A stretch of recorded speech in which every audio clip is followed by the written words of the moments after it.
The Infinity War trailer is out. I can't wait any longer to watch it, so let's just get straight into it. There was an idea to bring together a group of remarkable people to see if we could become something more. So when they needed us, we could fight the battles. I love this one line each thing. That they never could.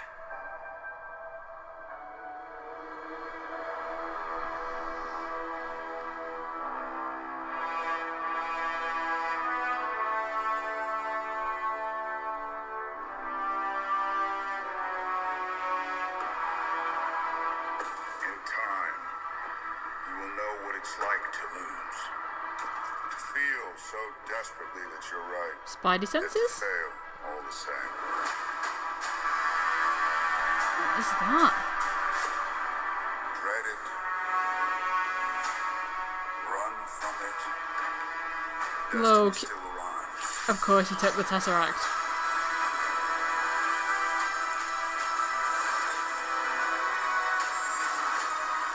Evacuate the city. Is that the Iron Spider suit? Engage our defenses. And get this man a shield.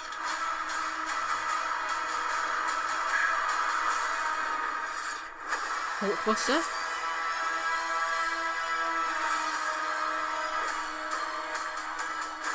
Fun isn't something one considers when balancing the universe. Soul Gem, right? But this does put a smile on my face. I love how menacing he sounds.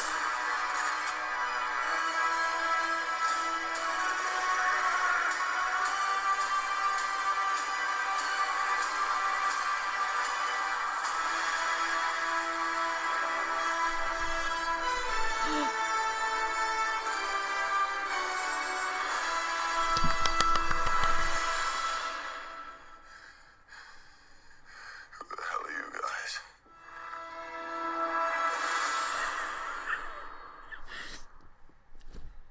I'm so pleased with the way the Avengers theme was used at the end of that video. It got me so hyped, and I've never really felt that way about music in Marvel films.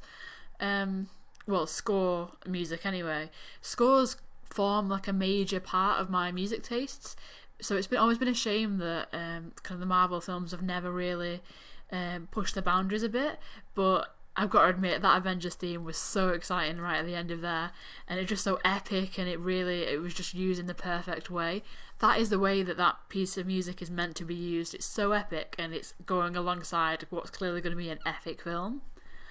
I'm concerned about what Tony's upset about at the start of the video. I don't know what's happened there. I know that Marvel films are kind of overdue a character death, so I'm just wondering who that could be. Although I suppose that there's a time gem, right? I haven't read the comics, but I know that there's a time gem, so I suppose time travel could play a part in it, and even if someone did die, they could come back. But then again, that's another kind of trope that we've seen again in Marvel films. It would be interesting to see if someone died and someone stayed dead. At the end of Civil War, we saw Cap send Tony a phone in a box, to kind of say, if you ever want to apologise or if anything gets bad enough, then you can ring me. And I'm guessing he calls him right after whatever that event is. Of course, Loki took the Tesseract. Like, was there even any doubt? He saw it in Thor Ragnarok. And you just know that he had to swipe it before Asgard blew up. I like him when he straddles the line between black and white, when he's morally grey. That's the most exciting to me. I feel like at the end of Thor Ragnarok, he kind of was in a nice place of sort of on the good side. But I can imagine if, when push comes to shove, if he wants to save his arse, then he's just going to pull anything out of his back pocket. And obviously, clearly this time, I don't know what's happened, because at the end of Ragnarok, they were all on the ship that Thor and the Hulk, and the Hulk clearly landed back on Earth, I guess, at the Sanctuary at Doctor Strange's place. And I also saw the Avengers leaked trailer, and that began with Thor hitting the windshield of the Guardians ship, as we saw at the end there. And then I don't know how Loki plays a part in that, or whether they all just kind of get obliterated and separated, and Loki ends up having to play his last card, which is the Tesseract, with Thanos. And speaking of the Guardians, I'm excited to see how Gamora and Nebula deal with Thanos and him kind of his rise to power. I'm excited to see the Iron Spider suit back. I thought it was badass. I know a lot of people kind of feel like it made him overpowered, but there's just so many possibilities. And of course, this is a world that where Tony Stark exists, and of course he could make the suit far better than it ever was before. There were some people that we didn't see, like Ant-Man and Hawkeye. I don't know whether they'll be in this film or they'll be reserved to the next one, but I have seen a picture of Hawkeye with that sweet haircut, that Peaky Blinders haircut that looks much better on Cillian Murphy. I feel like there's potential for two things to go wrong in this film.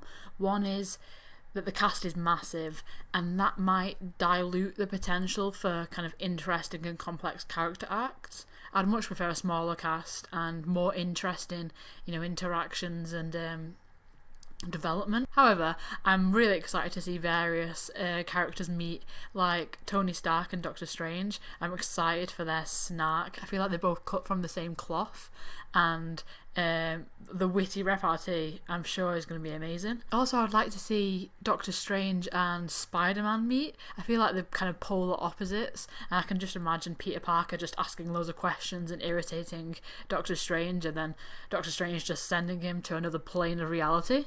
But clearly, this cast is stacked, so I'm hoping that they find a good way to kind of navigate the issues that might come with that. The second problem is the villain. The Marvel films have had a problem for a long time with villains not really kind of living up to expectations. Often when they're trying to raise the stakes, they go bigger and stranger and scarier and more CGI. And that tends to kind of have the opposite effect.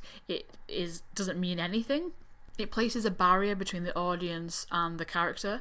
I saw Justice League. I didn't think it was too bad. I enjoyed many aspects of it. One aspect I didn't enjoy was Steppenwolf. All of his scenes in that film were just kind of spouting generic villainous phrases like, I will end this world, I will rule everybody, I will raise the price of your favourite chocolate bar, whatever. And it just never had any heft whatsoever. There's no interest in that character. And generally, it's usually characters that are simply men, simply people, that seem to have the most effect.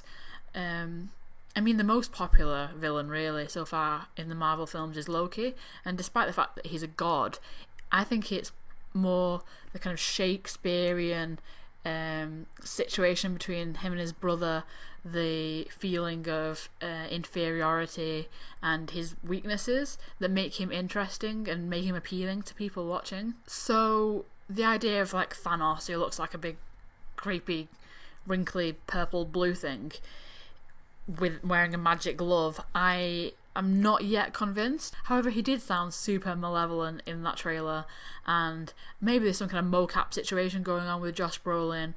So I'm hoping they pull it out of the bag with this one. Ultron, I hated Age of Ultron. I hated the character Ultron. But then again, ultimately, as we've seen with many other Marvel films, even if the villain doesn't live up to the hype, often the kind of interpersonal relationships with the characters pulls it somewhat out of the bag. Especially, although then again, we have had some setup with Nebula and Gamora and their issues with Thanos, so hopefully that'll add some emotional heft to the situation, and it's not all just mean sound bites from Thanos. Oh, so yeah, I'm incredibly excited for this film. That trailer made me so hyped. I'm excited to see, my favourite characters again. I'm excited to see how maybe the Black Panther film might inform what will follow in Infinity War, especially concerning Bucky. And yeah, I hope that the kind of CGI villain thing and the stacked cast issues won't be an issue, but I won't know until next year. So please like, comment and subscribe if you enjoyed this video, hit the bell, and if you enjoyed that, hope you'll join me next time.